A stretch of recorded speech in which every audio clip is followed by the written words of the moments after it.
আসসালামু আলাইকুম।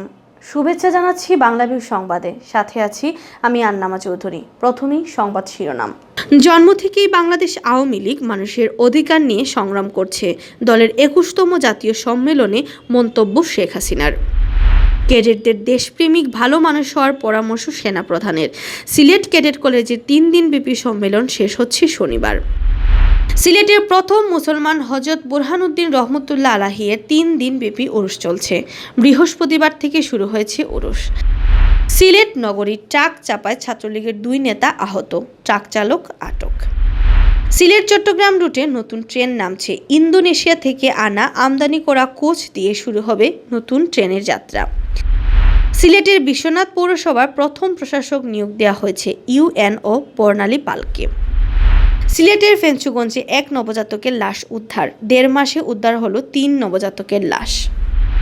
এতক্ষণ শুনছিলেন শিরোনাম, এখন বিস্তারিত। জন্ম থেকেই বাংলাদেশ আওয়ামী লীগ মানুষের অধিকার নিয়ে সংগ্রাম করেছে বলে মন্তব্য করেছেন আওয়ামী লীগ সভাপতি ও প্রধানমন্ত্রী শেখ হাসিনা। আওয়ামী লীগ এদেশের মানুষকে কিছু দিতে পেরেছে।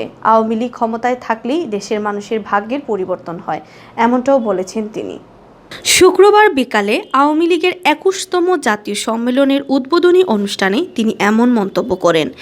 এর আগে বিকাল ৩টা ৫ মিনিটে সম্মেলনস্থলে উপস্থিত হয়ে জাতীয় সঙ্গীতের সঙ্গে জাতীয় পতাকা উত্তোলন করেন বঙ্গবন্ধু কন্যা শেখ হাসিনা। আওয়ামী লীগের দলীয় পতাকা উত্তোলন করেন দলটির সাধারণ সম্পাদক, সড়ক পরিবহন ও সেতুমন্ত্রী ওবায়দুল কাদের। এরপর পায়রা ও বেলুন উড়িয়ে বাংলাদেশের অন্যতম প্রাচীন ও রাজনৈতিক দলটির সম্মেলনের উদ্বোধন ঘোষণা করেন শেখ হাসিনা। তিনি বলেন, আওয়ামী লীগ একমাত্র দল যারা মানুষের অর্থনৈতিক মুক্তির জন্য কাজ করছে। আমরা বঙ্গবন্ধুর স্বপ্নে সোনার বাংলা গড়ে তুলব, এটাই আমাদের লক্ষ্য। শেখ হাসিনা বলেন, আওয়ামী লীগের উপর আঘাত এসেছে বারবার। জাতির পিতাকেও কতবার হয়রানি করা হয়েছে, মিথ্যা মামলা হয়েছে, ফাঁসির আদেশ হয়েছে, তারপরও তিনি সততার সঙ্গে এগিয়ে গিয়েছিলেন বলেই বাঙালি জাতি একটি স্বাধীন দেশ পেয়েছে। অতীতে আওয়ামী লীগ শেষ করার অনেক চেষ্টা হয়েছে উল্লেখ করে শেখ হাসিনা বলেন, আওয়ামী লীগ নিয়ে অনেক ষড়যন্ত্র হয়েছে, অনেক আঘাত এসেছে, কিন্তু জাতির পিতার হাতে গড়া এ সংগঠন ধ্বংস করতে পারেনি কেউই। ক্যাডেটদের দেশপ্রেমিক ভালো মানুষ হওয়ার পরামর্শ দিয়েছেন সেনাপ্রধান জেনারেল আজিজ আহমেদ। এজন্য তাদেরকে লক্ষ্য অর্জনে কঠোর পরিশ্রম করার পরামর্শ দেন তিনি। শুক্রবার সিলেট ক্যাডেট কলেজের ৮ম পুনর্মিলনী অনুষ্ঠানে প্রধান অতিথির বক্তৃতায় তিনি ক্যাডেটদের এ পরামর্শ দেন। ক্যাডেটদের উদ্দেশ্যে সেনাপ্রধান আরও বলেন, জীবনে সফলতা পেতে হলে উচ্চ লক্ষ্য নির্ধারণ করে তা অর্জন করার কঠোর পরিশ্রম করতে হবে। ক্যাডেটদের মেধাবী নেতৃত্বের জন্য জাতি অপেক্ষা করছে। এজন্য ক্যাডেটদের ভালো মানুষ হতে হবে। ইতিবাচক দৃষ্টিভঙ্গি চর্চা ও নৈতিকতা ধরে রেখে নিজেদের মধ্যে দেশপ্রেমের স্পৃহা জাগাতে তুলতে ক্যাডেটদের পরামর্শ দেন তিনি।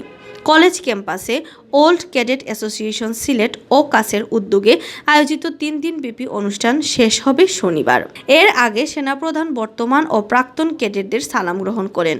ক্যাডেটরা মার্চ পাস্ট করে তাকে সালাম জানান। অনুষ্ঠানের শেষ পর্যায়ে কলেজ মাঠে মনোমুগ্ধকর ডিসপ্লে অনুষ্ঠিত হয়। ক্যাডেটরা ডিসপ্লের মাধ্যমে ভাষা আন্দোলন থেকে শুরু করে মুক্তিযুদ্ধের নানা চিত্র তুলে ধরেন। সিলেটের প্রথম মুসলমান হযরত বুরহানুদ্দিন রহমতুল্লাহ আলাহির ৩ দিনব্যাপী উরুস শুরু হয়েছে। উরুসে দেশের বিভিন্ন স্থান থেকে মুসল্লিরা অংশ নিয়েছেন। বৃহস্পতিবার থেকে নগরীর কুশিঘাটে হযরত বুরহান উদ্দিন রহমতুল্লাহ আলাহির মাজারে শুরু হয় ৩ দিনের উরুস। উরুসে অংশ নিতে আসেন দেশের বিভিন্ন স্থান থেকে ধর্মপ্রাণ মুসল্লিরা। উরুসে প্রধানমন্ত্রীর পক্ষ থেকে মাজারে দেওয়া হয় গিলাফ। এছাড়া ভক্তদের পক্ষ থেকে গিলাফ দেওয়া হয়। উরুসে আসা মুসল্লিরা রাত দিন নফল নামাজ ও ইবাদত বন্দুকি করে আল্লাহর সন্তুষ্টি লাভের চেষ্টা করেন। অনেকে আবার আধ্যাত্মিক গানেরও আসর বসান উরুসে। দেশের বিভিন্ন স্থান থেকে গানের আসর নিয়ে আসেন শিল্পীরা। শনিবার আখেরি মুনাজাতের মধ্য দিয়ে শেষ হবে ৩ দিনের ওরস। সিলেট নগরীর আম্বরখানায় ট্রাক চাপায় ছাত্রলীগের ২ নেতা আহত হয়েছেন। গুরুতর আহত অবস্থায় তাদেরকে Sylhet MAG Usmani medical college হাসপাতালে ভর্তি করা হয়েছে। গত বৃহস্পতিবার দিবাগত রাত ১:৩০টার দিকে এই দুর্ঘটনা ঘটে। স্থানীয় লোকজন ট্রাক চালককে আটক করে পুলিশে দিয়েছেন। আহতরা হলেন সিলেট মহানগর 10 নং ওয়ার্ড ছাত্রলীগের সভাপতি, সিলেট সরকারি কলেজের ছাত্র আকাশ ঘোষ ও মদনমোহন কলেজের ছাত্রলীগ নেতা আরিয়ান খান তালহা।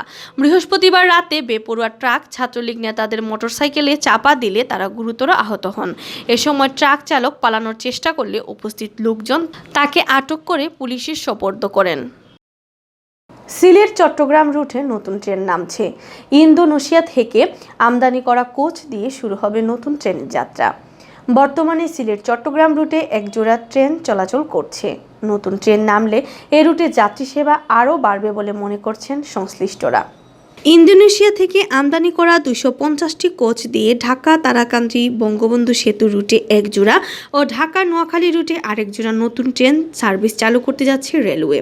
এরপরই সিলেট চট্টগ্রাম রুটে নতুন একটি ট্রেন নামানোর পরিকল্পনার কথা জানিয়েছেন রেলওয়ে মহাপরিচালক মোহাম্মদ শামসুজ্জামান। বর্তমানে সিলেট চট্টগ্রাম রুটে দুটি ট্রেন চলাচলের কথা বলা হলেও মূলত ট্রেন চলাচল করে মাত্র একটি। চট্টগ্রাম থেকে সিলেটে আসা পাহাড়িকা এক্সপ্রেসটি সিলেট থেকে উদয়ন এক্সপ্রেস হয়ে যায়। এছাড়া ট্রেনটিতে কোনো এসি বগিও নেই, কোনো রকম জোড়াতালি দিয়েই চলছে ট্রেনটি। শুধু তাই নয়, ঢাকা সিলেট রুটে একসময় এসি বগি থাকলেও তা খুলে নেওয়ার ঘটনা ঘটেছে। এছাড়া জনপ্রিয় কালনী এক্সপ্রেসে প্রথম শ্রেণীর আন্তনগর হলেও এখন চলছে লোকাল ট্রেনের মতোই। 8টি কোচ দিয়েই চলছে ট্রেনটি। সিলেটের বিশ্বনাথ পৌরসভার প্রথম প্রশাসক নিয়োগ দেওয়া হয়েছে। প্রশাসক হিসেবে নিয়োগ পেয়েছেন বিশ্বনাথ উপজেলা নির্বাহী কর্মকর্তা বর্ণালী দাস।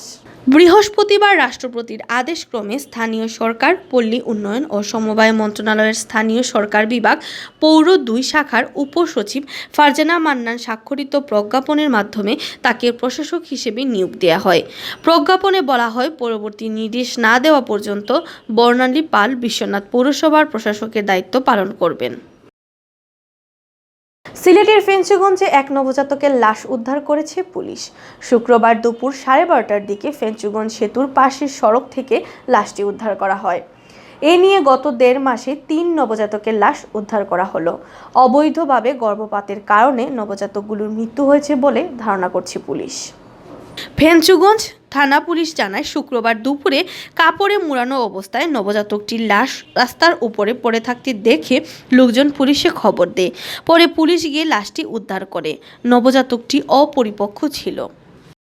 এতক্ষণ শুনছিলেন বাংলাভিউ সংবাদ। রাত 11টায় প্রচারিত হবে সিলেটের আঞ্চলিক ভাষায় সংবাদ। দেখার আমন্ত্রণ রইল। সাথে থাকার জন্য ধন্যবাদ।